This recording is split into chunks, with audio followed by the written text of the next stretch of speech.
سورۃ النور آیت نمبر 36 اعوذ باللہ من الشیطان الرجیم بسم اللہ الرحمن الرحیم فی بیوت اذن اللہ ان ترفع ویذکر فیہا اسمہ یسبح لہ فیہا بالغدو والآصال رجال لا تلہیہم تجارۃ ولا بیع عن ذکر اللہ وإقام الصلاة وإیتاء الزکاة یخافون یوما تتقلب فیہ القلوب والابصار صدق اللہ العظیم فی بیوت اذن اللہ، وہ روشنی ایسے گھروں میں ہے اذن اللہ جن کے بارے میں اللہ نے حکم دیا ہے ان ترفع کہ وہ بلند کیے جائے، وَيُذْكَرَ فِيهَا اسْمُهُ اور اس میں اللہ کے نام کا تذکرہ کیا جائے، ذکر کیا جائے، یاد کیا جائے، يُسَبِّحُ لَهُ فِيهَا بِالْغُدُوِّ وَالْآصَالِ پاکی بیان کرتے ہیں اس کا ان گھروں کے اندر صبح کو بھی اور پچھلے وقت میں بھی، رجال ایسے لوگ لا تلہیہم تجارۃ ولا بیع کہ غافل نہیں کرتی خرید و فروخت اور بیع عن ذکر اللہ اللہ کے ذکر سے، وإقام الصلاۃ اور نماز قائم کرنے سے، وإیتاء الزکاۃ اور زکوٰۃ ادا کرنے سے، یخافون یوما وہ ڈرتے ہیں ایسے دن سے، تتقلب فیہ القلوب والابصار کہ پلٹ جائیں گی اس دن کے اندر دل اور آنکھیں، لیجزیہم اللہ احسن ما عملوا تاکہ اللہ جل شانہ بدلہ دے دے ان لوگوں کو ان کے ان اچھے اعمال کا جو وہ کر چکے، وَيَزِيدَهُم مِّن فَضْلِ اور اللہ ان کو بڑھا دے اپنے فضل سے، وَاللَّهُ يَرْزُقُ مَن يَشَاءُ بِغَيْرِ حساب اور اللہ جل شانہ رزق دیتے ہیں جس کو چاہ لیتے ہیں بغیر حساب کے، چونکہ ماقبل اللہ جل شانہ نے اپنے نور اور روشنی کا بیان فرمایا۔ آج کی آیات مبارکہ میں اللہ جل شانہ بیان کرنا چاہتے ہیں کہ اللہ کی روشنی یہ بندے کو کہاں سے ملے گی، اس کی مارکیٹ کہاں ہے۔ تو آج کی آیات مبارکہ میں اس جگہ کا بیان ہے کہ یہ روشنی کہاں سے ملے گی۔ فی بیوت اذن اللہ ان ترفع، اللہ جل شانہ بیان فرماتے ہیں کہ اللہ جل شانہ کی روشنی، اللہ کا نور ان گھروں کے اندر ہے جن کے بارے میں اذن اللہ اللہ نے حکم دیا ہے ان ترفع کہ وہ بلند کیے جائیں۔ اب اللہ کے گھروں کو بلند کیا جائیں کس حوالے سے؟ مفسرین رحمہم اللہ تعالی رحمۃ واسعہ اس حوالے سے بیان فرماتے ہیں کہ مساجد کی تعمیر کی جائے، جس طرح کہ اللہ جل شانہ بیان فرماتے ہیں انما یعمر مساجد اللہ من آمن باللہ والیوم الآخر، ہم نے بھی اپنے دروازے کے باہر حصے پہ یہی لکھا ہوا ہے کہ اللہ جل شانہ کا گھر یعنی مسجد وہ لوگ بناتے ہیں جو اللہ پر روز آخر پر ایمان رکھتے ہیں۔ دنیا کے اندر آپ صلی اللہ تعالیٰ علیہ وسلم نے بندے کے ذاتی گھر کے حوالے سے، تعمیر کے حوالے سے ضرورت کے درجے میں اس کو کرنے کا حکم دیا ہے کہ اگر آپ نے گھر آباد کریں ضرورت کے درجے میں آباد کرو، اور آگے فرمایا آپ صلی اللہ علیہ وسلم کہ سب سے بدترین مال انسان کا وہ ہے جو تعمیر پر لگ جائے۔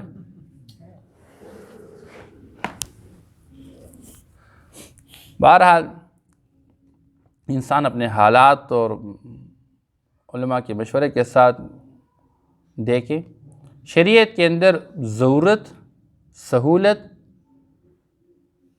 آسائش، زیبائش یہ جائز ہے۔ وہ الگ بات ہے کہ اولا اور غیر اولا الگ چیز ہے، لیکن پانچویں چیز ناجائز اور حرام وہ ہے نمائش، دکھلاوے کے واسطے اعلیٰ گھر بنانا، میرا گھر اس کے اندر یہ چیزیں ہیں، یہ چیز ہے، یہ لگی ہوئی، یہ لگی ہوئی، نہ دنیا والوں کو دکھلاوے کے واسطے نہیں، اپنی ضرورت کے واسطے بندہ اپنی سہولت کے واسطے ٹھیک ہے، کسی درجے تک جواز اور اپنے جواز الگ چیز ہے، لیکن اولا غیر اولا۔ آپ صلی اللہ تعالیٰ علیہ وسلم ایک صاحب کے گھر کے پاس سے گزرے، انہوں نے ایک چبوترا سا بنا کے رکھا ہوا تھا، آپ صلی اللہ علیہ وسلم کو اچھا نہیں لگا، انہوں نے فرمایا کس کا گھر ہے؟ فلاں کا گھر۔ آپ صلی اللہ علیہ وسلم ناراضگی کا اظہار کیا اور یہ ارشاد فرمایا کہ انسان کا بدترین مال وہ ہے جو تعمیر پر لگ جائے، زور سے ضائع چیز تعمیر کر لینا۔ اب آپ صلی اللہ تعالیٰ علیہ وسلم وہاں سے گزر گئے، لوگوں نے اس بندے سے کہا کہ آپ صلی اللہ علیہ وسلم نے آپ کے اس تعمیر کے حوالے سے بیان فرمایا ہے، لہذا اس بندے کو جو ہی پتہ چلا کہ اللہ کے حبیب ناراض ہے اس بات پہ، فوراً جا کے اس کو ڈھا دیا، ختم کیا۔ اور پھر یہ بھی نہیں کہ آپ صلی اللہ علیہ وسلم کی خدمت میں ہاتھ دھو کے جی اللہ کے ساتھ آپ ناراض تھے، میں نے آپ کی وجہ سے یہ ختم کیا، نہ بتائے تک بھی نہیں۔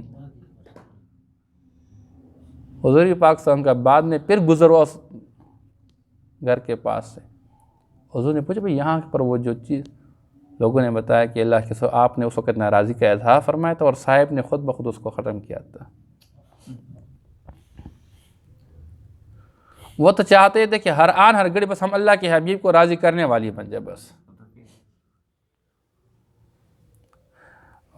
آداب کے یہاں پر بھی بات آ رہی ہے، آگے انشاءاللہ سورہ حجرات میں آ جائے گی۔ آپ صلی اللہ تعالیٰ علیہ وسلم کے بارے میں اللہ نے بیان فرمایا کہ حضور کے سامنے آپ نے اللہ کے رسول کے سامنے لا ترفعوا اصواتکم فوق صوت النبی، نبی کی آواز کی پر اپنی آواز کو نہ اٹھاؤ، بلند نہ کرو بھائی۔ ایک صحابی رضی اللہ تعالیٰ عنہ کی قدرت پر آواز اونچی تھی۔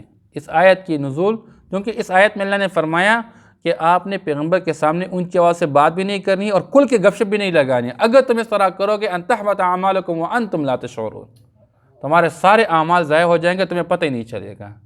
وہ رونے لگے، میری تو قدرت پر آواز اونچی ہے، جا کے گھر کے اندر اپنے آپ کو باندھ چکے۔ کہے جی نظر نہیں، حضور نے پوچھا بھائی فلاں بندے نظر نہیں آ رہا، پوچھے معلوم کر لے۔ ایک صاحب چلا گیا اس کے گھر پہ، معلوم کیا، اس نے کہا جی میں اللہ کے رسول کے سامنے کیسے پیش ہو سکتا ہوں؟ اللہ نے فرمایا اللہ کے رسول کے سامنے آواز اونچی نہ کرے، میری آواز اونچی ہے، میرا تو سارے اعمال ضائع ہو گئے۔ وہ بندہ آیا حضور کے سامنے، اس نے عذر پیش کیا اللہ کے رسول، تو یہ بندہ یہ کہہ رہا ہے، حضور نے فرمایا کہ وہ معذور ہے، وہ معاف ہے، بھائی آپ آ جائیں، کوئی مسئلہ نہیں ہے۔ ہر چیز میں احتیاط، ہر چیز میں احتیاط۔ اللہ اکبر۔ عبداللہ بن مسعود رضی اللہ تعالیٰ عنہ مسجد سے باہر تشریف لائے، مسجد نبوی میں، اور حضور نے منبر پر کھڑے ہو کے فرمایا سامنے لوگ بیٹھ جاؤ۔ عبداللہ بن مسعود ابھی مسجد میں داخل نہیں ہوئے تھے، حضور نے مسجد کے اندر لوگوں کو فرمایا کہ بیٹھ جاؤ۔ اب وہ باہر ہے مسجد سے، لیکن جو ہی حضور کی آواز کانوں پہ لگ گئی ادھر ہی بیٹھ گئے، ادھر ہی بیٹھ گئے۔ تو یہاں پر اللہ پاک بیان فرماتے ہیں ان ترفع، کہ ان مساجد کو بلند کیا جائے، اس کی تعمیر کی جائے۔ تو آپ صلی اللہ تعالیٰ علیہ وسلم نے فرمایا کہ من بنا للہ مسجدا، جس نے دنیا کے اندر اللہ کے واسطے اللہ کا گھر تعمیر کیا، بنا اللہ لہ بیتا فی الجنہ، اللہ جنت کے اندر اس کے لیے ایک محل بنا دیں گے۔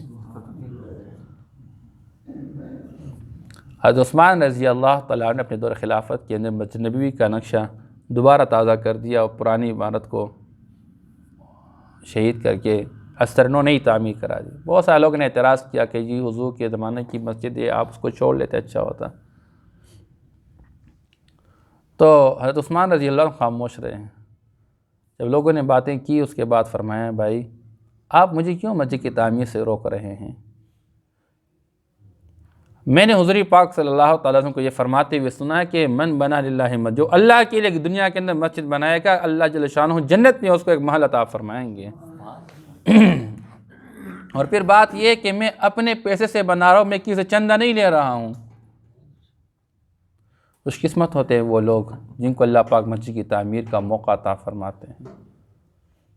آج اللہ معاف کرے، ہم یہاں پر خود دیکھ رہے ہیں کتنے بڑے بڑے ہیں یہاں پر بلڈنگ کڑے ہیں اور بلڈنگ والے دنیا سے چلے گئے، اور کسی کا ابھی تک کام بھی نہیں آیا ہوا، لوگ اس پہ لڑ رہے ہیں آپس میں، کروڑوں کے کروڑوں۔ حالانکہ ایک مسجد کی تعمیر اگر بندہ اعلیٰ درجے کے بنا دے 50 لاکھ کی ہو سکتی ہے، 1 کروڑ تک ہو سکتی ہے۔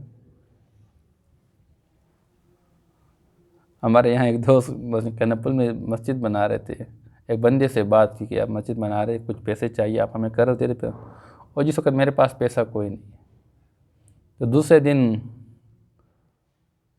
اسی کے متعلقین میں سے ایک ساتھی نے کہا یار فلاں جگہ ایک پلاٹ 30 لاکھ کا ہے تقریباً، وہ بندہ بیچ رہا ہے، کیا کرے؟ اور جی بے فکر ہو جائے، میں اس کے لیے انتظام کر لیتا ہوں۔ یہ آج دنیا کے اندر ایک نقشہ ہے جی۔ تو حضرت عثمان رضی اللہ عنہ فرما رہے ہیں کہ میں دیکھ رہا ہوں کہ تم میں سے کسی کا ذاتی گھر ہو اور وہ گر رہا تو تم اس کو گرا دیتے ہو اور نئی تعمیر کرا لیتے ہو، تو میں کیوں اللہ کے گھر کی نئی تعمیر نہ کرا دوں؟ تو مسجد کے بارے میں اللہ اکبر، صحابہ کرام رضی اللہ عنہ پریشان ہو گئے، اے اللہ کے رسول ہم میں سے کون طاقت رکھتا ہے کہ پوری مسجد تعمیر کرے پھر جنت میں اس کو محل ملے گا؟ حضور نے فرمایا جس نے مسجد کے اندر ایک پرندے کے گھونسلے کے برابر بھی جس نے مسجد کے اندر کوئی جگہ بنا دی، اللہ اس کو بھی جنت میں محل عطا فرمائیں گے۔ اور مسجد وہ چیز ہے کہ آپ صلی اللہ تعالی وسلم نے مدینہ منورہ میں سب سے پہلے مسجد کی بنیاد رکھی ہے۔ اللہ اکبر، مسجد نبوی کے اندر کتنے لوگ نمازیں کب سے پڑھ رہے ہیں اور کب تک پڑھتے رہیں گے، سارا ثواب کس کے ہاں جا رہا ہے؟ حضرت ابوبکر صدیق رضی اللہ تعالی عنہ کو جا رہا ہے۔ کیوں کہ یہ جو مسجد نبوی کی بنیادی جگہ تھی 2 چھوٹے بچوں کی تھی، آپ صلی اللہ علیہ وسلم کے ساتھ معاملہ کیا اور وہ پیسے حضرت ابوبکر صدیق رضی اللہ تعالیٰ نے اپنی طرف سے ادا کیے۔ اب بتا رہے ابوبکر صدیق کا کیا شان ہے، کب سے لوگ نمازیں پڑھ رہے ہیں اور کب تک پڑھتے رہیں گے، سارے کا سارا ابوبکر صدیق رضی اللہ تعالیٰ کما رہے ہیں۔ اللہ پاک یہ توفیق کسی کو دے دیتے ہیں۔ یہاں ہمارا ایک بندہ یہ اسپیکر ابھی لگا چکے ہیں، میں کبھی کبھار سوچتا ہوں ہم نے صبح کو یہ قرآن شروع کیا اور یہ اسپیکر میں پڑھتا رہتا ہوں، میں کہ پتہ نہیں اللہ نے اس بندے کے دل میں کیا بات ڈالی تھی، اپنے والدین کی سارے ثواب کے لیے اسپیکر لگا چکا ہے۔ اب ہم صبح کتنے بندے پڑھتے ہیں قرآن پاک اور کن دفعہ ہم دہراتے رہتے ہیں، یہ سب ان کے والدین کے ہاں جا رہا ہے ثواب۔ یہ اللہ پاک کسی کو توفیق عطا فرما دیتے ہیں بس، ورنہ بہت سارے لوگ پیسے والے ہوتے ہیں توفیق نہیں ملتی کسی کو۔ میں یہاں جب اوپر کی منزل کے لیے چھت ڈال رہے تھے، یہاں اعلان کر چکے، ایک دن میں نے کہا جی قرض حسن نہ دے، کیونکہ وہ رمضان بالکل قریب ہی تھا، 1 ہی مہینہ کا وقت تھا۔ مغرب کے بعد یہاں ایک نوجوان کھڑا تھا، پینٹ شرٹ کلین شیو، اور رو رہا ہے، مجھ سے کہنے لگا مولوی صاحب آج آپ نے مسجد کے اندر جمعے کے خطبے میں آپ نے ہمیں لوگوں کو اعلان کیا کہ ہمیں قرض حسن نہ دے، کہ ہم زندہ ہیں اور آپ قرض حسن مانگ رہے ہیں مسجد کے لیے۔ اب وہ مجھے پتہ نہیں چل کہاں پہ وہ، لیکن اس دن مجھ سے ملاقات ہو گئی، مجھے کہنے لگا مولوی صاحب مجھے ٹائم دے رہے 5 دن کا۔ 5 دن بعد رات 11 بجے مجھے فون کے کہاں ہے، میں گھر میں تھا، کہتے میں آیا ہوں۔ ایک مرتبہ 5 لاکھ روپیہ لایا، پھر 3 لاکھ روپیہ لایا، پھر 2 لاکھ روپیہ لایا، تقریباً 10 لاکھ روپیہ اس نے مجھے دے دیا۔ اور کہنے لگا آپ نے نام نہیں لینا ہے، کچھ میرے اپنے پیسے، کچھ میرے دوستوں سے، کچھ میرے والدین سے لیے ہوئے ہیں۔ یہ اللہ جس سے کام لینا چاہتے بس اس کو اللہ توفیق عطا فرما دیتے ہیں۔ بات کرنے چلے گئے انترفع، تو ایک ہے مساجد کی تعمیر کے حوالے سے اللہ پاک نے فرمایا کہ ان کو بلند کیا جائے، ان کی تعمیر کی جائے،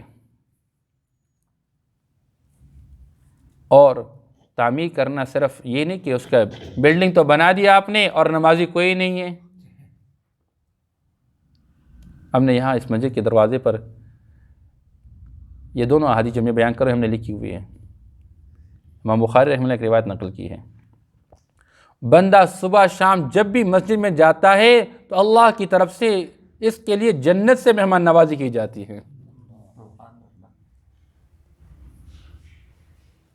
مسجد کے اندر داخل ہونے کی توفیق کا مل جانا، مسجد کے اندر قدم کا رکھ لینا، ہم رکھتے نہیں، یہ ہمارے قدم رکھوائے جاتے ہیں، ہم آتے نہیں، ہمیں لایا جاتا ہے۔ یہ اللہ کی توفیق ہے، اللہ جس کو نصیب فرما دے بس۔ کبھی کبھار ممبر سے مصلی سے اٹھا کے پتہ نہیں کہاں ڈال لیتے، اور کبھی کسی کنجر خانے سے اللہ پاک اٹھا لیتے ہیں، اور کسی سٹیج سے اللہ پاک اٹھا لیتے ہیں اور ممبر پر بٹھا لیتے ہیں۔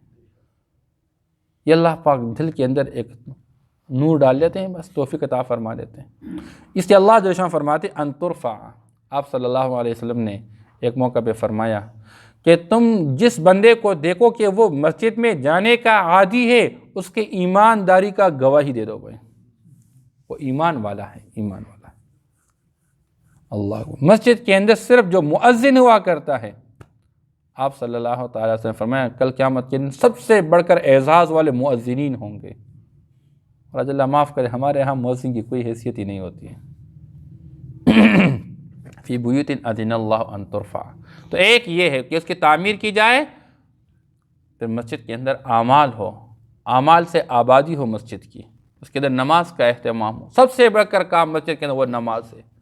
اس لیے اگر مسجد کے اندر باجماعت نماز ہو رہی ہے، اس وقت کوئی اور کام جائز نہیں، مناسب نہیں ہے، بس نماز ہی اصل ہے۔ اور پھر مسجد کو صاف ستھرے رکھے جائیں گے۔ آپ صلی اللہ علیہ وسلم کے پاس صحابہ کرام حکایت کر اللہ کے رسول، بعض لوگ ایسے بھی ہوتے ہیں کہ پوری مسجد تعمیر کر لیتے ہیں، بعض ہوتے ہیں کہ کچھ تعمیر کر لیتے ہیں، بعض ایسے ہوتے ہیں بیچاروں کے پاس کچھ بھی نہیں ہے، اپنے پیٹ کے لیے کچھ نہیں، مسجد کے لیے کیا دیں گے؟ حضور نے فرمایا جو مسجد میں سے کسی گند کو اٹھا چکا، اللہ اس کے لیے بھی جنت محل عطا فرما دیں گے۔ کتنی بڑی بات ہے۔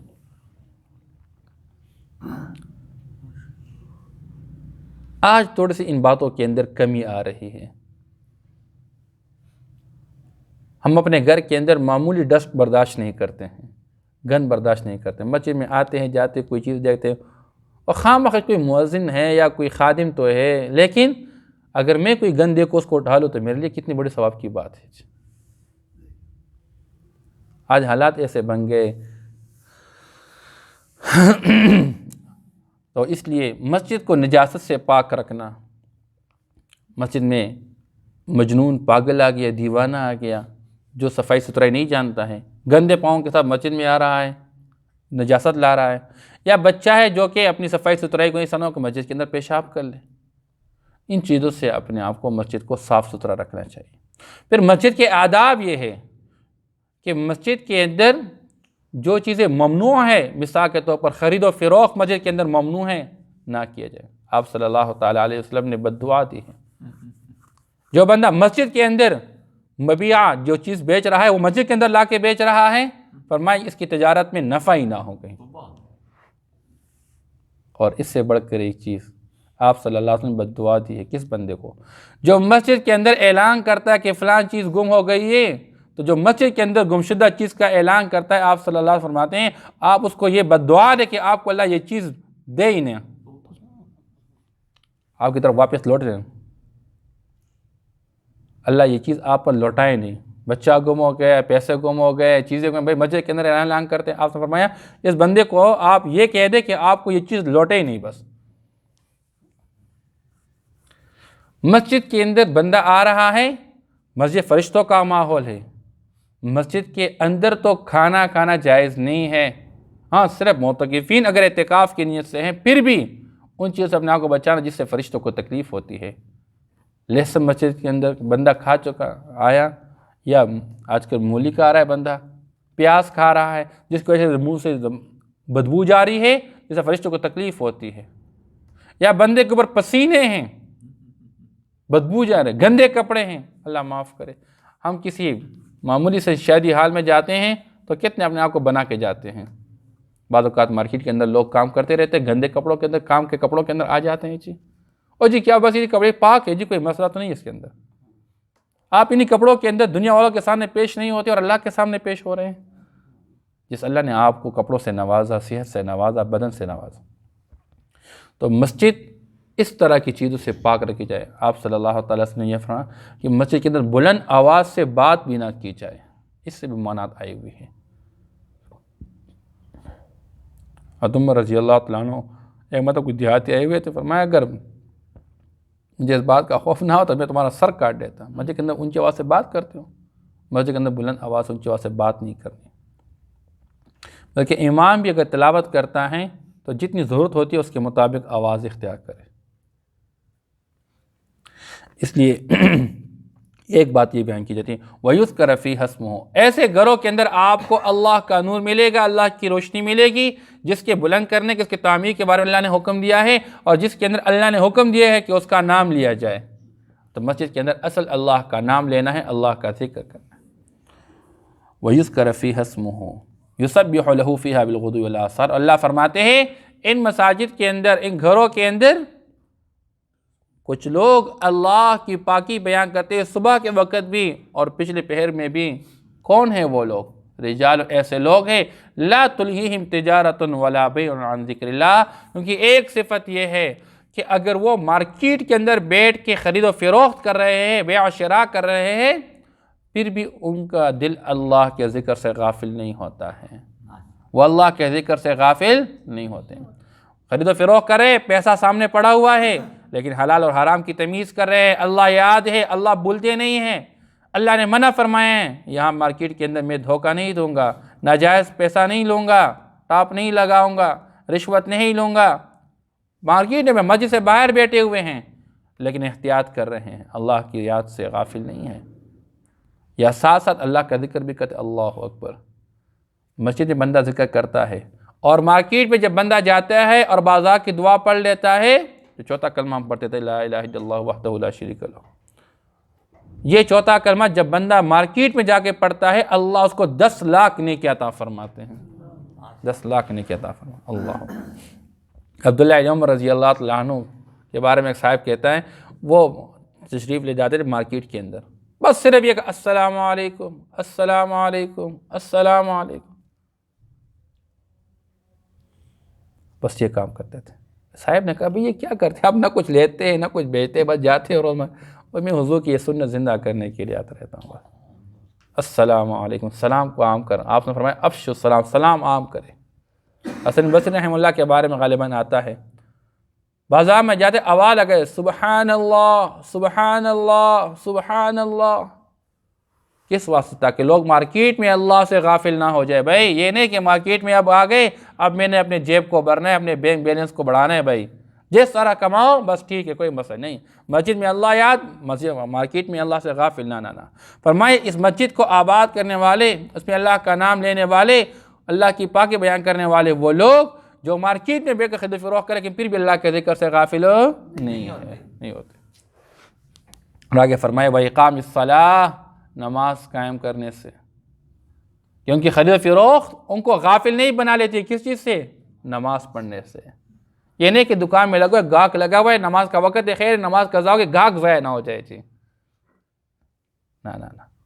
وَإِيتَاءِ الزَّكَاةِ، اور یہ نہیں پورا سال اللہ دیتا رہتا ہے اور تم جمع کرتے رہتے ہو، اور سال میں ایک مرتبہ اللہ فرماتے ہیں کہ میرے فقیر غریب مسکین پر اپنے مال کا 40واں حصہ خرچ کر لو، زکوٰۃ دے دو اس کا.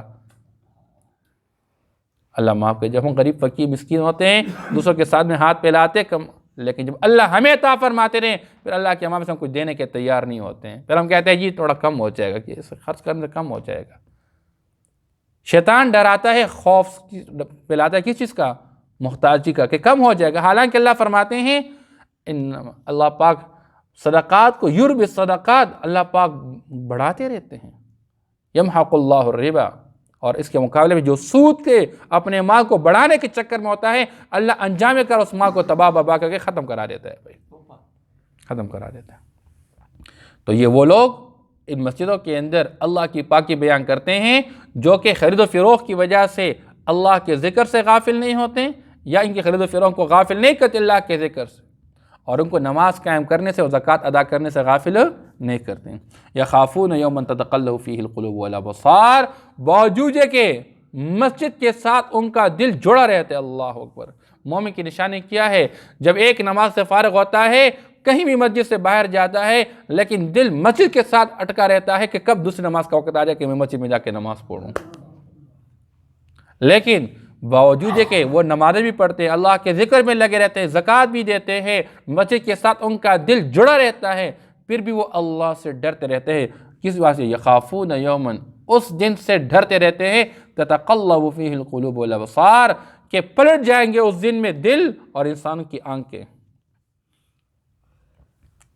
نکلی ہوگی. قیامت کا دن، بالکل قیامت کے دن کا خوف ان کے دلوں کے اندر جو ہے وہ حاوی ہے. یجزیہم اللہ احسن ما عملوا، انجام کار یہ ہوگا اللہ پاک ان کو ان کے اچھے اعمال کا بدلہ عطا فرمائیں گے. ویزیدہم من فضلہ، اللہ اپنے فضل سے اور بھی بڑھا دیں گے، اللہ اپنا دیدار بھی نصیب فرما دیں گے، جنت کی نعمتیں بھی اللہ فرمائیں گے، اور اب کچھ اور بھی اللہ تعالیٰ فرمائیں گے، وہ اور جو ہوگا وہ اللہ کا دیدار اللہ ان کو نصیب فرمائیں گے. کچھ لوگ روزانہ اللہ کا دیدار کریں، کچھ ہفتہ وار جمعے کے دن اللہ کا دیدار کرتے رہیں گے. اللہ اکبر. حدیث کے اندر آتا ہے، بات لمبی ہوتی ہے. آپ صلی اللہ علیہ وسلم نے فرمایا جب جمعے کے دن بازار لگے گا، ایک بازار ہے، وہاں پر لوگ آئیں گے، جب سارے لوگ جمع ہوں گے اللہ اپنے پردے اٹھائیں گے، لوگ اللہ کا دیدار کریں گے. وہاں پر ایک ہوا ایسے چلے گی جس کی وجہ سے ایمان والوں کے چہروں کے اندر حسن اور بھی بڑھ جائے گا. یہ اور بھی حسن، جب گھر واپس جائیں گے اپنے محل کے اندر، گھر والی کہے گی کہ آپ پتہ نہیں آج کہاں گئے تھے، آپ تو حسن کے اعلیٰ نمونے پہ پہنچ چکے اور آپ کا حسن اور بھی بڑھ گیا ہے، اور ان کو دیکھنے کی وجہ سے ان کے گھر والوں کا حسن بھی اور بڑھ جائے گا. اچھا، اللہ اکبر. عجیب اللہ پاک نے حالات میں آپ بس دنیا مختصر سے اپنے خواہشات کو قربان کرنے کی ضرورت ہے. مزے ہی مزے. آپ صلی اللہ علیہ وسلم نے ایک موقع پہ فرمایا جنتی جنت کے اندر سے ٹیک لگایا ہوگا اپنے ایک طرف سے، پیچھے سے اس کی گھر والی آ جائے گی اور پیچھے اس کو کندھے پہ ہاتھ لگا دے گی. جب یہ یوں دیکھے گا اس کی طرف، اتنی صاف شفاف اور خوبصورت کہ اس کے گال اور رخسار کے اندر اس کو اپنا چہرہ نظر آئے گا، چہرہ نظر آئے گا. 70 جوڑے پہنی ہوئی ہوگی، اور اس کے باوجود اس کے پنڈلی کے گوشت اور ہڈی کے اندر جو گودا ہوگا وہ بھی نظر آتا ہوگا. تو مختصر سی زندگی. واللہ یرزق من یشاء بغیر حساب، اور اللہ جل شانہ جس کو چاہ لیتے ہیں بغیر حساب کی عطا فرما دیتے ہیں. بس فی بیوت اذن اللہ ان ترفع، وہ روشنی جو قبل بیان کی گئی، اللہ کی روشنی ایسے گھروں کے اندر ہیں کہ جس کے بارے میں اللہ نے حکم دیا ہے کہ وہ بلند کیے جائیں. وَيُذْكَرَ فِيهَا اسْمُهُ، اور اس میں اس کا نام لیا جائے. يُسَبِّحُ لَهُ فِيهَا بِالْغُدُوِّ وَالْآصَالِ، پاکی بیان کرتے ہیں اللہ کا ان گھروں کے اندر، مسجدوں کے اندر صبح اور پچھلے پہر. رجال، ایسے لوگ پاکی بیان کرتے ہیں، لا تلہیہم تجارت ولا بیع، کہ ان کو ان کا خرید و فروخت اور ان کا بیع جو ہے وہ غافل نہیں بناتا عن ذکر اللہ، اللہ کی یاد سے. وإقام الصلاۃ، اور نماز قائم کرنے سے. وإیتاء الزکوٰۃ، اور زکوٰۃ ادا کرنے سے. یخافون یوما، وہ ڈرتے ہیں اس دن سے تتقلب فیہ القلوب والابصار، کہ پلٹتے ہوں گے اس میں دل اور آنکھیں. لیجزیہم اللہ احسن ما عملوا، اللہ جل شانہ کو بدلہ دیں گے ان کے اچھے اعمال کا وہ جو کر چکے. ویزیدہم من فضلہ، اور اللہ جل شانہ اپنے فضل سے ان کو بڑھا دیں گے. واللہ یرزق من یشاء بغیر حساب، اور اللہ جل شانہ دے دیتے ہیں روزی جس کو چاہ لیتے ہیں بغیر حساب، بغیر حساب کے. صدق اللہ.